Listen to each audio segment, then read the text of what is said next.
हम बंधुआ मजदूर बना देंगे। बंधुआ मजदूर जो कदे फिल्म हम देखा करते वो बंधुआ मजदूर हम बना देंगे। खट्टर पैसे देने को तैयार है, ब्याज वगैरह देने को तैयार है तो दिलवा लो, हम उसकी फसल उसकी कोठी में डाल के आएंगे। अगर हमें देने को तैयार है हम देंगे उसको फसल।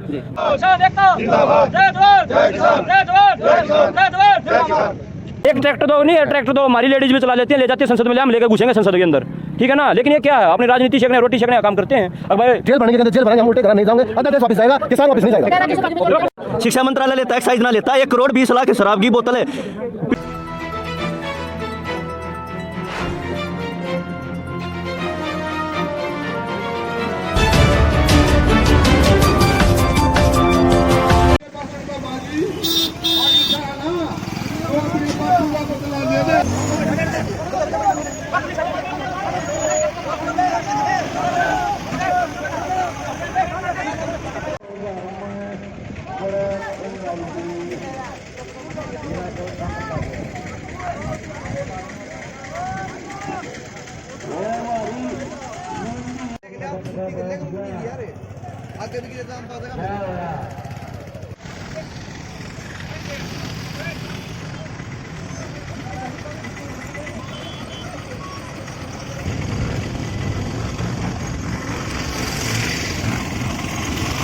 शिक्षा मंत्रालय लेता है, एक्साइज ना लेता, 1 करोड़ 20 लाख की शराब की बोतल है। पिछले खिड़की तोड़ गया, 80 की 700 में बिकवा दी। हरियाणा का नाश करके देख दिया, कह रहा है 75% रोजगार दूंगा। Private sector, semi private sector, limited company सारी बंद होगी, 75% रोजगार है किते। अब अनिश्चितकालीन केंद्र सरकार ने सरकारी नौकरियां रोक लगा दी, कोई नौकरी नहीं है। 1 साल ते खट्टर सरकार ने रोक लगा दी कि था नौकरी अंबानी अडानी दे दी, सारा अंबानी अडानी हरी प्राइवेट सिस्टम करके टेक दिया। सरेआम ये कहने लग रहे हैं MSP पर खरीद होगी, 150 की फसल नो सब खरीदने लग रही। ऐसा सिस्टम, ऐसा काला कानून लेके आने लग रहे हैं। किसानों की तो फसल होगी, ये कंपनी खरीदेंगी, किसान तो बस काटने के लिए जाओगे, ये इनको खेतों में भी नहीं घुसने देंगे। ये कहेंगे फसल हमने ले रखी है, हमने ठेके पे ले रखी है, ठेके पे ली हुई चीज़ पे गुलामी करनी पड़ती है, ठेकेदार के कहे पे काम करने पड़ेंगे। ऐसे ऐसे हालात पैदा हो जाएंगे। बार बार बताया जा रहा है कि मंडियों में भी आप गेहूं बेच सकते हैं और पूरे भारत में कहीं पर भी नहीं। मंडियों में कहाँ गेहूँ, मैं पीछे बता दूं, गेहूं की फसल जब बेची गई, गेहूं की फसल का जो था ना, किसानों पूछ लो, गेहूं के जो रेट थे, जो गेहूं की फसल बेची गई उसकी 2.5 महीने में पेमेंट मिली थी। 2.5 महीने में क्या होता है, हजारों करोड़ रुपया केंद्र सरकार दा है, 850 करोड़ रुपया उसका ब्याज बना था। 2.5 महीने में 850 करोड़ रुपया ब्याज बना था। सारा का सारा अधिकारी है जेजेपी और ये बीजेपी वाले मिलकर सारे 850 करोड़ ने डकारिए कहाँ थी, कहाँ थी मंडिया। 2.5 महीने में किसान की फसल का वो दाम मिला कहाँ है। दुष्यंत कह रहा मैं किसान का नेता हूँ, किसान का नेता तो चौधरी देवीलाल जी थे, ठीक है। इन जिन्होंने जेल खाई, सड़क पर धक्के खाए किसान के लिए, लठ भी खाए हैं, असली तेजी वो थे। इसका एक खून का वो तत्ता है, मैं देवीलाल से खून से हूँ। ये देवीलाल की मिट्टी की धूल के समान भी नहीं है, ठीक है। अगर आप पूछ रहे हो जो कि आज वाला जो धरना है, चक्का जाम है, अगर इस चक्के जाम से सरकारी कानून में जू नहीं रहेगी तो आगे का क्या प्लान? आगे तख्ता पलट करेंगे सरकार का। ईद का जवाब हम तो दुखी हैं, पर सरकार को भी घुटनों के बल कर देंगे।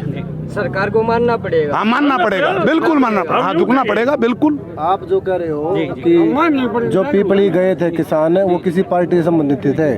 पार्टी तो सब पार्टी के आदमी है, हर किसान किसी पार्टी का आदमी होगा। तो ये थोड़ा ना बीजेपी का हो, कांग्रेस का, फलाना। पहले हम बेटे किसान के हैं, बिल्कुल। पार्टी बात की बात है। आप पत्रकारिता करते हो, आप भी किसान के बेटे हो गए। आप ये नहीं कह सकते मैं किसान का बेटा नहीं हूँ। आप भी यहाँ, चलो आप वहाँ उस साइड पे आज वहाँ बैठे हो, आज इसको छोड़ के यहाँ बैठ जाओगे, बैठो तो आप किसान के हो ना। दूसरी बात रही अध्यादेश की, ये सरकार कह रही है कि हम आप लोगों के लिए एक ऐसा अध्यादेश लेके आए जो किसानों की भला करेगा। ये अध्यादेश चौधरी चरण सिंह नीलाश के पिछले 70 साल में बहुत सरकारें किसानों की आई। चौधरी देवलाल भी उप प्रधानमंत्री रहे, चौधरी चरण सिंह भी प्रधानमंत्री की कुर्सी बैठे, लेकिन आज तक उनकी भी इतनी वो नहीं हुई कि ऐसा अध्यादेश वो किसानों के लिए ऐसी कोई अच्छी नीति बनाते। ये जो व्यापारी सरकार है, जो हमारे बुजुर्ग सब बताओ है, व्यापारियों की सरकार है, जिसने जो बिल्कुल अंधे खाते में एक भी किसान संगठन, एक भी पार्टी, विपक्ष का नेता हो चाहे कृषि मंत्री हो चाहे किसी भी तरीके का, एक भी आदमी जो कोई किसान आज हम नन्नू बता दे अगर भाई हम इस अध्यादेश बनाने में बैठे थे तो हमने समझाने का वो बता देगा। इसने अपने कमरे व्यापारी जब किसान की नीति बनाओगा तो कब भले की नीति बनाओगा। और यही जो अध्यादेश में जो काला कानून लेकर आए हैं, यही अध्यादेश 2006 में बिहार में लागू करे गए थे। बिहार के आप आदमी देख लो, वहाँ के लोगों को, किसानों को कितना फायदा हो रहा है। वे जिरीलान मारा हुआ है, हम जिरीलान उन गजाओ हैं, इतना फायदा मारा होना है जितना बिहार के किसानों को होना है। तो जो भी अध्यादेश है इसको सरकार ने वापस लेना पड़ेगा। लड़ाई आर पार की होगी। जैसा भी किसान यूनियन है, जैसा भी हमारे बुजुर्ग, जैसा भी हमारी एक प्रधान ने खापे जो बुजुर्ग जो हमें रास्ता देंगे, जैसे इनकी जो बात करेंगे हम वैसा ही आंदोलन शुरू करेंगे। शांति से कहेंगे शांति का, धरने कहेंगे धरने का, रोड रोकने पड़ेंगे रोड रोकेंगे, रेल रोकनी पड़ेगी रोकेंगे, जेल भरने कहते जेल भरेंगे। हम उल्टे घर नहीं जाओगे, अध्यादेश वापस जाएगा, किसान वापस नहीं जाएगा। कहना चाहूँगा जो अध्यादेश नहीं है ये किसान हित में बिल्कुल भी नहीं है। लोगों ने तो बीजेपी को इसलिए बना था कि कुछ सोचेगी, लेकिन ये पूंजीपतियों की होकर रहेगी है सरकार। बस किसान के बारे में कोई सोच के राजी नहीं है, किसमें पक्ष है क्या विपक्ष है, सब अपना मतलब सीधा कर रहे हैं भाई साहब। हरियाणा की जो पहचान है वो पगड़ी है, धोती है, कुर्ता है। आपको लगता है कहीं ना कहीं अन्याय हो रहा है इन किसानों? बिल्कुल अन्याय हो रहा है भाई साहब। जो कहते हैं ना हद से ऊपर पानी जाने का काम होगा, ऐसा काम हुआ कि आने वाले किसान नहीं रहेंगे, मजदूर रह जाएंगे। तो आने वाले 10 साल में अगर यही कानून पास हो जाता है तो किसानों का क्या हाल होगा? भाई किसान अपनी जमीन बेचकर पूंजीपतियों से वहाँ पे मजदूर बन जाएंगे, अपने ही खेत में खुद मजदूर बनेंगे। तो जो लोग नौकरी जॉब पे हैं, जो बाहर चले गए हैं, किसानों से दूर हो गए हैं, वे उनसे अच्छे हैं? वे वो जो हैं जो बाहर चले गए हैं उनका उनसे भी बदतर हाल होना है। जो गांव से अब जाके शहर में जाली हैं, ये कोई ये नहीं है कि जो शहर में जाके सभी बच्चों को नौकरी मिलेगी, जो रहेगा वो क्या करेंगे। आज का क्या मुद्दा आप लोग इकट्ठे हुए? मुद्दे हमारा मुद्दा 3 अध्याय कृषि के अध्यादेश हैं जो है अध्याय के लोग हम तो उसके लिए खत्म किया जाए। हम बहुत दुखी हैं, हमारा MSP मिलना चाहिए पूरा। अगर अध्याय लागू करना इन्हें, MSP दो, आड़ती को रखो, सब कुछ करो, उस तरह करो। ये नहीं होता कि जो एक तानाशाही सरकार है वो अपना मतलब करती है, वैसे ही अपना काम किया जाए। आप क्या कहेंगे मुद्दे की बात? हमारी जी मुद्दे की सिर्फ एक ही बात है, हमें न तो किसी सरकार से कुछ लेना है, नहीं किसी आड़ती से कुछ लेना है। हमारा जो MSP है ना वो फिक्स किया जाए।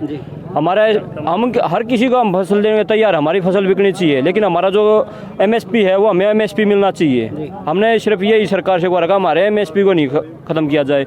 अगर हमारा MSP कोई नहीं दे रहा तो उसके ऊपर कानून कार्रवाई की जाए। अगर हमें MSP नहीं मिलेगा तो सरकार हमारी दवाइयाँ इतनी महंगी की गई हैं, हर चीज़ महंगी की गई है, तो हम बताओ ना खर्चा कहाँ से पूरा करेंगे। ऐसे तो बर्बादी की टकार पर किसान चला जाएगा। और नए नए बच्चे हर चीज़ यही सोच रहे हैं, अगर जमींदार भी नहीं करेंगे तो हम करेंगे क्या। इंडस्ट्री एरिया है वो नहीं, यहाँ पे कोई औद्योगिक एरिया लाके टेका है, तो बताओ जमींदार करेगा क्या। आप क्या कहना चाहेंगे जी मुद्दे की बात? क्या बोल रहे हैं? भाई साहब मुद्दे की बात एक और है, आपको बता दें। अब ये सरकार कह रही है कि जैसे हम ये करेंगे वो करेंगे, ऐसे करेंगे, घोषणाएं तो हो चुकी हैं, लेकिन किसान के प्रति कुछ करके दिखाए। जिस 1% किसान भी जब संतुष्ट होंगे तभी और दूसरों को जागरूक करेंगे। जब इन्होंने 1% का ही कुछ नहीं कहता, 99% का क्या करेंगे ये? धरातल पे अगर ये देखेंगे ना, धरातल पे आगे ये देखेंगे, जमींदार का खर्चा इतना बढ़ चुका है। आप लोग ये कहना चाहते हैं कि किसान का जो भला है वो मंडी के माध्यम से? हाँ, मंडी के माध्यम से भी हो सकता है, लेकिन ये चाह रहे हैं ना, ये चाह रहे हैं हम किसान को आजाद करवाना चाह रहे हैं। आज़ादी किसान की ऐसे नहीं मिलेगी, आज़ादी किसान को तब मिलेगी उसको MSP मिलेगा, उसका खर्चा जो होगा उसकी धरातल पर कोई काम करो ना, उसी से संतुष्ट होगा जमींदार। भाई साहब जब किसान आड़ती के पास जाता है, आड़ती पैसा देता है, क्या ब्याज नहीं लेता? ब्याज भी लेता है भाई, ये बात नहीं है, लेकिन उनका एक भाईचारे का रिश्ता रहता है। अब हमको जरूरत पड़ जाती है, हम किसके पास जाएंगे? क्या हमें दुष्यंत खट्टर पैसे देने को तैयार है, ब्याज वगैरह देने को तैयार है तो दिलवा लो, हम उसकी फसल उसी कोठी पे डाल के आएंगे। अगर हमें देने को तैयार है हम देंगे उसको फसल, पता है उसको कितना चाहता हम देंगे। लेकिन जब किसान के बेटे को या किसान को किसी चीज के लिए अगर पैसे जरूरत पड़ती है ना तो आड़ती के पास जाता है। किसान का बेटा बोल रहा है। ठीक है ना, किसान का बेटा कहाँ है? वो किसान का बेटा क्या करता है? वो एक ट्रैक्टर दो नहीं है, ट्रैक्टर दो हमारी लेडीज भी चला लेती है, ले जाती है संसद में, ले हम लेकर घुसेंगे संसद के अंदर। ठीक है ना। लेकिन ये क्या है, अपनी राजनीति सेकने रोटी सेकने का काम करते हैं। अब भाई किसानों के साथ हो लिया जी, वोट ले ली, नए फॉर्म अपने निकल लिया, पतली के लिए बड़ौदा है चुनाव, क्या है बड़ौदा तो चुनाव ठीक है भाई, बड़ौदा कुछ ना लेना भाई साहब, हमने चुना है तो कुछ नहीं लेना ना, हमको राजनीतिक आदमी, हम किसान आदमी, ठीक है। हमने अपना शौक से, हम बहुत खुश थे पहले जो हमारा कदे सिस्टम चलता रहा था, लेकिन ये भी हमारा सारा सिस्टम दिया बिगाड़, ठीक है ना। हम किधर लेन देन गए रहे ना कुछ करने गए रहे। लगता है मंडियों को ये जो सरकार वो खत्म करना चाह रही है। हाँ खत्म करना चाह रही है, ये हमने बंधुआ मजदूर बना देंगे। बंधुआ मजदूर जो कदे फिल्म हम देखा करते, वो बंधुआ मजदूर हमने बना देंगे हमारे। जो हमारी परंपरा पहले चल रही थी, इसमें सरकार ने क्या दिक्कत है? सुनोगे, इसमें क्या दिक्कत है? जो हमारी परंपरा बूढ़ा गई चल रही, अरे भाई कदे सरकार को क्या कहना चाहते हो आप? सरकार को ये कहना चाहते हैं अपने देशी वापस लो, और हमारी परंपरा जो पलड़ी थी ना वो रहने दो। ये MST के हैं, MST पे 20 क्विंटल खरीद लिया, और हमारे दौरे 100 क्विंटल है, हम 80 क्विंटल को कहाँ ले जाएंगे? जवान क्या के भाई साहब है ऐसे बताओ, जमींदारा क्या चीज है? जमींदारा एक चीज है भाई, 6 महीने में कमाई होती है, हम बीच में जो खावा हाँ पीवा हाँ, आपस में लेन देन, आपस में भाईचारे में बढ़िया दो रहे, इस भाई दो रहे, इस भाई दो रहे, हमनू ले खावा हाँ ना, हमारा उद्योग ना चलते, ठीक है। हम दे वही सिस्टम चाह जो पहले था, ये हमारा ये खत्म करना चाहो हैं, ये हमने बेखारी बनाना चाहो हैं, बेखारी। साई इंस्टीट्यूट, आपके सपनों को हम करेंगे साकार। हमारा पता है जीवी अस्पताल के पास, सांपला रोड, खरखौदा, जिला सोनीपत, हरियाणा। संपर्क करें 9618653001 और 9518161500। आपने देश परदेश की खबरां तक जुड़े रहन खातर सब्सक्राइब करियो आपने news channel Haryana today news न। अगेला 1 घंटी के बटन न भी दाब दियो ताकि महारी सारी खबरां का नोटिफिकेशन सब तक पहला थाम न मिल सके।